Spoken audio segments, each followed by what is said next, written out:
አርእስተ ዜና።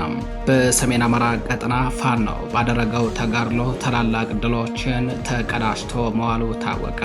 ውጊያው በሶስት አውደ ግንባሮች ነው የተደረገው የተባለ ሲሆን በዚህም ከተገደሉ ከ100 በላይ ያገዛዙ ወታደሮች በተጨማሪ ወታደራዊ ተሽከርካሪዎችም መውደማቸው ታውቋል። መረጃውን በዝርዝር ታደምጡታላችሁ። በተመሳሳይ ከማክሰኝት በቅርብ ርቀት በጉዞ ላይ በነበሩ የጥላት ብልጽግና ወታደሮች ላይ ስኬታማ የተባለ ደፈጣ ጥቃት ፋኖ መፈጸሙ ተሰምቷል። ጥቃቱ የተፈጸመው ከባህር ዳር ወደ ጎንደር በበርካታ ተሽከርካሪዎች ተሳፍረው ሲጓዙ በነበሩ የአገዛዙ ወታደሮች ላይ ነው። መረጃውን በዝርዝር አጠናቅረን ይዘነዋል። በሌላኛው መረጃችን በቆቦ ከተማ ዙሪያ በተደረገ ውጊያም የጠላት ኮንክሪት ምሽግ በፋኖ ሲሰበር በርካታ የብልጽግና መከላከያ ሰራዊት አባላት መገደላቸው ተሰምተዋል። በተመሳሳይ ከሪፐብሊካን ጋርዶች ጋር በተደረገ ውጊያ ከ50 በላይ የሚሆኑት ሙትና ቆስለኛ መደረጋቸው ታውቋል። የቆቦ ዙሪያ ውጊያ ትላንት ለዛሬ አጥቢያ ሌሊት ላይ የተደረገ ሲሆን የፋኖ አባላቱ ጨለማ ሳይበግራቸው ከምሽግ ምሽግ እየተወረወሩ በጥላት ላይ ከባድ የጥቃት ዶፍ ማዝነባቸው ነው የተነገረው። አላማጣ ከተማ ሰፍሮ የሚገኘው የሪፐብሊካን ጋርድ ጦርም ከባድ የሆነ የሰብአዊና ቁሳዊ ኪሳራን ተከናንቧል። ሁለቱን መረጃዎች በዝርዝር የምታደምጧቸው ይሆናል። በሌላኛው መረጃችን በምዕራብ አማራ ቀጠና ፋኖ ባደረገው ተጋድሎ ታላቅ ድል ተቀዳጅቷል። በምዕራብ አማራ ቀጠና በአጼ ቴዎድሮስ እዝ ስር የሚገኙ ሁለት ኮሮች በጥምረት ባደረጉት ተጋድሎ በአገዛዙ ሰራዊት ላይ ከባድ የሆነ የሰብአዊና ቁሳዊ ውድመት አድርሰው መዋላቸው ነው የተረጋገጠው። መረጃውን በዝርዝር ይዘነዋል። ሰላም ጤና ይስጥልኝ። የተከበራችሁ የመረብ ሚዲያ ቤተሰቦች እንደምን ዋላችሁ፣ እንደምን አመሻችሁ። ከመረብ ሚዲያም እነዚህንና ሌሎች የዛሬ ህዳር 26 2018 ዓ.ም የምሽት መረጃዎችን አጠናቅረን ይዘን ቀርበናል። መረጃዎቻችን ለብዙዎች ተደራሽ እንዲሆኑ ቻናሉ ላይክ፣ ሰብስክራይብ እንዲሁም ሼር ማድረጋችሁን እንዳትዘነጉ።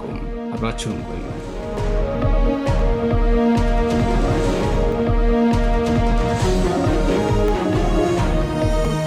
ቀዳሚ ወዳደረግነው መረጃችን አለፍን። በመተማ ወረዳ ሸመለ ጋራ ላይ በተደረገ ውጊያ ከ100 በላይ ያገዛዙ ወታደሮች መገደላቸው ተሰምቷል። ውጊያው በሶስት አውደ ግንባሮች ነው የተደረገው የተባለ ሲሆን በዚህም ከተገደሉት ከ100 በላይ ያገዛዙ ወታደሮች በተጨማሪ ወታደራዊ ተሽከርካሪዎችም መውደማቸው ታውቋል። በተመሳሳይ የራስ አሞራ ውብነህ ብርጌድ ፋኖዎች ከማክሰኝት በቅርብ ርቀት በጉዞ ላይ በነበሩ የጥላት ብልጽግና ወታደሮች ላይ ስኬታማ የሆነ ደፈጣ ጥቃት በመፈጸም ድል መቀዳጀታቸው ታውቋል። ጥቃቱ የተፈጸመው ከጎንደር ወደ ባህር ዳር በበርካታ ተሽከርካሪዎች ተሳፍረው ሲጓዙ በነበሩ የአገዛዙ ወታደሮች ላይ ነው። በአማራ ፋኖ ብሔራዊ ኃይል ሰሜን አማራ ቀጠና በላይ ዘለቀ ዕዝ ደጃዝማች 4ኛ ኮር በመተማ ወረዳም ሽመለ ጋራ ቀበሌ ትላንት ከአመሻሽ ጀምሮ በወሰደው እርምጃ ታላቅ ድል ተቀዳጅቷል። በሽመለ ጋራ ቀበሌ ሆርጃሙስ ክሬቸሩና ቁጥር 1 መውጫ አዲስ ዓለም አካባቢ በሶስት አቅጣጫ የመጣውን የፋሽስቱ አገዛዝ ወታደር ላይ ጠንካራ ጥቃት በመክፈት ነው ከባድ የሆነም ሰብአዊና ቁሳዊ ኪሳራ ያከናነቡት ተብሏል። ከበላይ 4ኛ ኮር የተወጣጡ ሀዶች በወሰዱት የተሳካ ማጥቃት ከ100 በላይ የጥላት ኃይል ሲደመሰሱ ከ55 በላይ የሚሆኑን ደግሞ ክፉኛ ማቁሰላቸው ተረጋግጧል። በተጨማሪም የአገዛዙ ወታደሮች ሲጠቀሙባቸው የነበሩ ተሽከርካሪዎች ከጥቅም ውጭ መደረጋቸውን የተነገረው።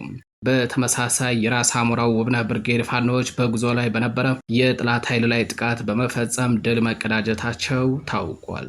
ዛሬ ህዳር 26 2018 ዓ.ም ዳግማዊ ቴዎድሮስ ኮር ጥቁር አንበሳ ክፍለ ጦር ራስ አሞራው ውብነህ ብርጌድ ከማክሰኝት በቅርብ ርቀት ላይ ከሚገኘው ልዩ ስሙ ፈረንጅ ውሃ ተብሎ ከሚጠራው ቦታ ላይ በፈጸመው ደፈጣ ጥቃት ነው ድል የተቀዳጀው። ደፈጣ ጥቃቱ የተፈጸመባቸው ያገዛዙ ወታደሮች ከጎንደር ወደ ባህር ዳር በበርካታ ተሽከርካሪዎች ሲጓዙ እንደነበሩ ነው ተብሏል። ጥቃቱ የተፈጸመው ረፋድ 3 ሰዓት ገደማ ላይ ሲሆን በዚህም ቁጥራቸው በውል ያልታወቀ ያገዛዙ ወታደሮች ሙትና ቁስለኛ መደረጋቸው ታውቋል። ወደ ሌላኛው መረጃችን አለፍን።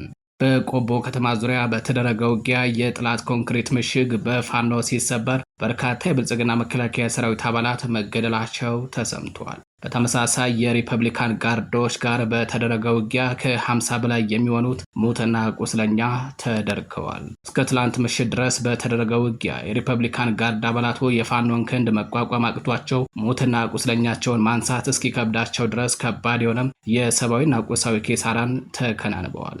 የቆቦ ዙሪያ ውጊያ ትላንት ለዛሬ አጥቢያ ሌሊት ላይ የተደረገ ሲሆን የፋኖ አባላቱ ጨለማ ሳይበግራቸው ከምሽግ ምሽግ እየተወረወሩ በጥላት ላይ ከባድ የሆነ የጥቃት ዶፍ ማዝነባቸው ተረጋግጧል። ከቆቦ በቅርብ ርቀት ካራይላና አጧ ጋሪያ ላይ ዛሬ እስከ እኩለ ቀን ድረስ የጠላት አስከሬን አለመነሳቱንና የሰማይ አሞራ እየተሻማበት እንደሆነ ነው እየተነገረው። በአማራ ፋኖ ብሔራዊ ኃይል ምኒልክ ዕዝ ምስራቅ አማራ ኮር 2 ዞብላምባ ክፍለ ጦር 4ኛ ወይንም በረኸኛው ሻለቃ ከቆቦ ከተማ ዙሪያ ልዩ ስሙ ካራይላና አጧ ጋሪያ ላይ ጠላት ኮንክሪት ምሽግ ሰርቶ ከመሸገበት ስፍራ ትላንት ዳር 25 2018 ዓ.ም ለዛሬ አጥቢያ ሌሊት በመግባት ከባድ ጥቃት ሰንዝረው ድል ተቀዳጅተው ውለዋል። ጠላት በጅምላ ወደሚማረክበት ቦታ ተስቦ የገባ ሲሆን በተደጋጋሚ የደፈጣ ጥቃት እየተመታ ሜካናይዝዱንም ማሸሽ ጀምሯል። በቀጣይ በደፈጣና በሽምቅ ውጊያ የማሰላቸት የማሸማቀቅና የማፍረስ ስራው ተጠናክሮ እንደሚቀጥል ነው ፋኖ ያስታወቀው።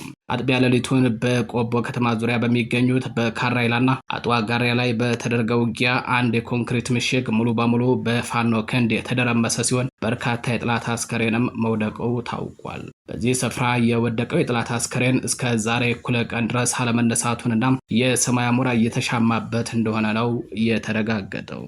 በተመሳሳይ ከሪፐብሊካን ጋርዶች ጋር በተደረገ ውጊያ ከ50 በላይ የሚሆኑት ሙትና ቁስለኛ መደረጋቸው ታውቋል። እስከ ትላንት ምሽት ድረስ በተደረገ ውጊያ ነው የሪፐብሊካን ጋርድ አባላቱ የፋኖን ክንድ መቋቋም አቅቷቸው ሙትና ቁስለኛቸውን ማንሳት እስኪከብዳቸው ድረስ ከባድ የሰብአዊና ቁሳዊ ኪሳራን የተከናነቡት።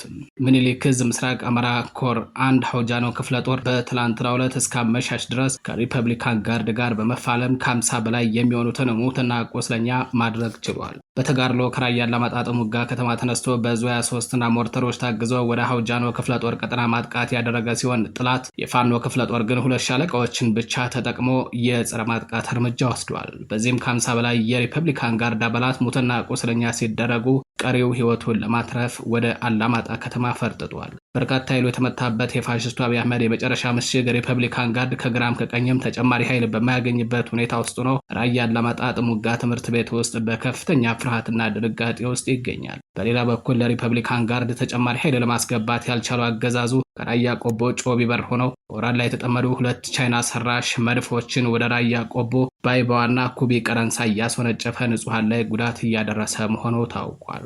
የተከበራችሁ የመረብ ቤተሰቦች መረጃዎቻችን እንደቀጠሉ ናቸው። አሁን ደግሞ ወደ ሌላኛው መረጃችን እናልፋለን። በምዕራብ አማራ ቀጠና በተደረገ ተጋድሎ ፋኖ ስኬታማ ድሎችን ማስመዝገቡ ታውቋል። የምዕራብ ፋኖ ብሔራዊ ኃይል ምዕራብ አማራ ቀጠና አፄ ቴዎድሮስ ዕዝ 102ኛ ኮርና 105ኛ ኮር ስር የሚገኙ አሃዶች በጋራ ባካሄዱት ውጊያ ታላቅ ድል ተጎናጽፈዋል። የሁለቱ ኮሮች ጥምረት በአባይ በረሃ ድልድይና አፈሳ መግቢያ ላይ ትላንት ዳር 25 2018 ዓ.ም ንጋት ጀምሮ እስከ ረፋድ እንዲሁም ደግሞ ውጊያው ቀጥሎ እስከ ምሽትና እስከ ዛሬ ንጋት ድረስ ባደረጉት ተጋድሎ በጠላት ላይ ከባድ የሆነ የሰብአዊና ቁሳዊ ኪሳራ ማድረስ ችለዋል። ጠላት ድል በትግል ከተማንና አፈሳ ከተማን ለመቆጣጠር ከገርጨጭ ከተማና ከወተት አባይ ከተማ በርካታ ኃይል በመያዝና ከነፍስ ወከፍ እስከ ቡድን እና ከባባድ መሳሪያ በመታገዝ አፈሳ ከተማ መግቢያው ላይ አባይ ድልድይ ላይ ማጥቃት ያደረገ ሲሆን 102ኛ ኮር 22ኛ ክፍለ ጦር 1ኛ ሻለቃና በ105ኛ ኮር 55ኛ ክፍለ ጦር 1ኛ ሻለቃ የተወጣጡ አሃዶች በጥምረት የጠላት ሰራዊትን ለጊዜው በስም ያልታወቁ አመራሮችን ጨምሮ በመደምሰስና በማቁሰል ከባድ የሆነ ሰብአዊና ቁሳዊ ኪሳራ ማድረሳቸው ነው እየተረጋገጠው። በዚህ ድንቅ መናበብ በተመዘገበበት ታላቅ ፊልሚያ የጠላት ሰራዊት በሁሉም አቅጣጫ የተመታ ሲሆን አስከሬንና ቁስለኛውን እያነሳ ወደ መጣበት ፈርጥጧል። ወደ ሌላኛው መረጃችን አለፍን። በወልዲያ ከተማ ዋና ትኩረቱን በአብነት ተማሪዎች ላይ ያደረገ የግዳጅ ወታደራዊ አፈሳና ስር ተባብሶ ቀጥሏል ተባለም። በከተማዋ እየተካሄደ ባለው የግዳጅ ወታደራዊ አፈሳ ራሳቸውን ለማዳን ሲሸሹ የነበሩ የአብነት ተማሪዎች መገደላቸውን ከቀናት በፊት መረብ ሚዲያ መዘገቡ አይዘነጋም። የብልጽግናው አገዛዝ በአማራ ክልል የተለያዩ አካባቢዎች ላይ ከሰሞኑ እንደ አዲስ የተጠናከረ የግዳጅ ወታደራዊ አፈሳና ስር እያካሄደ ነው። ለዚህም ከሰሞኑ በሰሜን ወሎ ዞን ብቻ ከ100 በላይ የሚሆኑ ተማሪዎች ታፍነው ወደ ጊዜያዊ ማቆያ ስፍራ መወሰዳቸውን መረብ ሚዲያ ለማረጋገጥ ችሏል። የግዳጅ ወታደራዊ አፈሳው ትኩረቱን በተለይ በቆሎ ተማሪዎች ላይ ያደርግ እንጂ በስራ ገበታቸው ላይ የተገኙ ወጣቶች ከትምህርት ቤት ውለው እየተመለሱ የነበሩ የአስኳላ ተማሪዎች እንዲሁም የአእምሮ ህሙማን ጭምር በግዳጅ ታፍሰው ለእስር ተዳርገዋል። የሰሜን ወሎ ዞን መቀመጫ በሆነችው የእጁ ገነት ወልዲያ ከተማ ያገዛዙ ወታደሮች በጥይት ተኩስና በአስለቃሽ ጭስ ታግዘው እያካሄዱት በሚገኙ የግዳጅ ወታደራዊ አፈሳ ራሳቸውን ለማዳን ሲሮጡ የነበሩ የአብነት ተማሪዎች መገደላቸውን የዓይን እማኞችን ዋቢ በማድረግ መረብ ሚዲያ ከቀናት በፊት መዘገቡ ይታወሳል።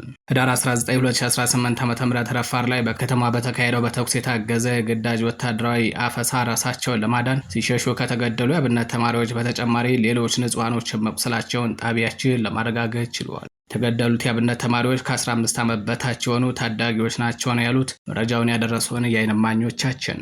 በከተማዋ እየተካሄደ የሚገኘው የግዳጅ ወታደራዊ አፈሳና እስር ዛሬም ተባብሰው የቀጠለ ሲሆን የከተማዋ ነዋሪዎች መውጣትና መግባት እንዲሁም ልጆቻቸውን ወደ ትምህርት ቤት መላክ አዳጋች እንደሆነባቸው ነው የታወቀው።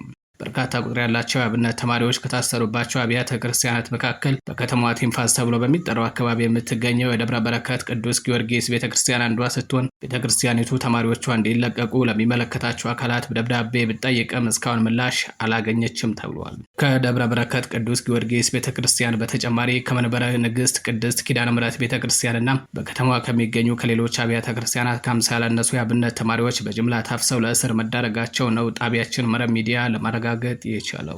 ተማሪዎቹ ከታሰሩበት ዕለት አንስቶ እስካሁን ባለው ፍርድ ቤት አልቀረቡም ሲሉ የገለጹት ምንጮቻችን የሚጠይቃቸውና ምግብ የሚያደርስላቸው ቤተሰብ በቅርብ ባለመኖሩ ለረሃብ መጋለጣቸውን ተናግረዋል። ተማሪዎቹ ከተለያዩ ወሎ ቤት አማራ አካባቢ ከ2 እና 3 ዓመታት በፊት ጀምሮ ለትምህርት ወልዲያ ከተማ በሚገኙ አብያተ ክርስቲያናት የተሰባሰቡ ናቸው ብለዋል። ጣቢያችን ያነጋገራቸው ጉዳዩን በቅርብ ርቀቱ ነው እየተከታተሉ የሚገኙት ምንጮቻችን። በተመሳሳይ ቆቦ ከተማ በሚገኙ አብያተ ክርስቲያናት በአብነት ትምህርት ላይ ነበሩ ከ53 በላይ ተማሪዎች በአገዛዙ ወታደሮች ታፍነው መወሰዳቸውን መረብ ሚዲያ የዓይን እማኞችን ዋቢ አድርገው መዘገቡ አይዘነጋም። 53 የአብነት ተማሪዎች የታፈኑት ከህዳር 9 2018 ዓ.ም ጀምሮ በተከታታይ ባሉት 2 ቀናት ብቻ ሲሆን ከዚያም ወዲህ ቁጥራቸው በውል ያልታወቀ የአብነት ተማሪዎች በጉልበት ስራ የሚተዳደሩ ሰራተኞች በአገዛዙ ወታደሮች ታፍነው ለእስር ተዳርገዋል።